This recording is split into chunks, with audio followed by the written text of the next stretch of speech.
Babazeka ongabonwayo abagibeli abayibonele kwenzeka ingozi endaweni yasemthonjaneni namhlanje ngosuku lephasika la khona okuphume wonke abagibeli ababekule moto bengenamyucu engozini yokuphaphalaza kwemoto yohlobo lwePolo iVW ebisuka eStenga ibheke eNquthu namhlanje kuseni.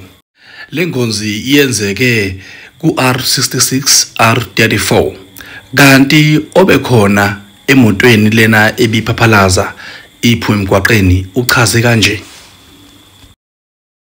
Impela khona kuthe nje siqhamuka phezulu lapho kuye kudambe khona igxobo.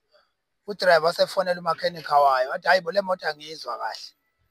Ngizwa uma iyaluza uma ngithi ngiphendula amasondo. Wasethi umakhenikha hayi kodwa ngo3 ubusuyiletha kumina besiyojika eStenga ngoba siqhamuka eMandeni. Uthe isabeka phansi ifoni hayi yashiya phaphalaza lapha. Phaphalaza uthe uyayibuyisa yaphaphalaza hayi yashona nathi phansi afika lala ngomhlanje. Kodwa khona ukwayisheka ukuthi right yini. Kodwa lento isesemgwaqweni ukuthi hayi santi ukhona onge-right. Khona impela khona kuye kube kuhle ukuhamba kancane emgwaqweni ngoba behamba kancane behamba ngo100. Lento yenzeka nje uhamba ngo100 hayi yavele yaphuma nathi. Phuma nathi kodwa nje kuhle ukushayela ngokucophelela. Ngoba nje sibonga uNkulunkulu ukuthi nje siphile, uphume siphila. Kanti umshayeli wemoto echazela intatheli iNakho Production uchaze kanjena kokwenzekile.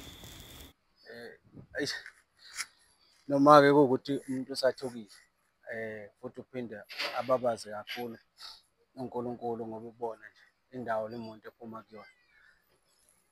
Ngeke ngisho kwenzakaleni. Ngeke ngize ngisho kwenzakaleni kodwa yona bengizwa ukuthi ayikho stable emgwaqweni. Yabo ayikho stable emgwaqweni ngoba kade ngisanda kushintsha amabhusha. Ngathi amabhusha econtrol arm ngathi iphutha libe lapho. Uyabona kodwa nje bengingaphuzile bengingagijimi uyabona. Kodwa nje yona iluze icontrol saye sithuka siba lapho. Nokuba ke siyaphila sinamnyucu. Sibonga nje ongaphezulu kwakho. Impela ngoba sibheke eNquthu. Sisuka eMandeni. Fana ngempela siseNquthu ngokwethu ukuqala besithi siseNquthu ngo10:10 ngoba le ngozi yenzeke mhlambe bekula ko7:30 ekuseni.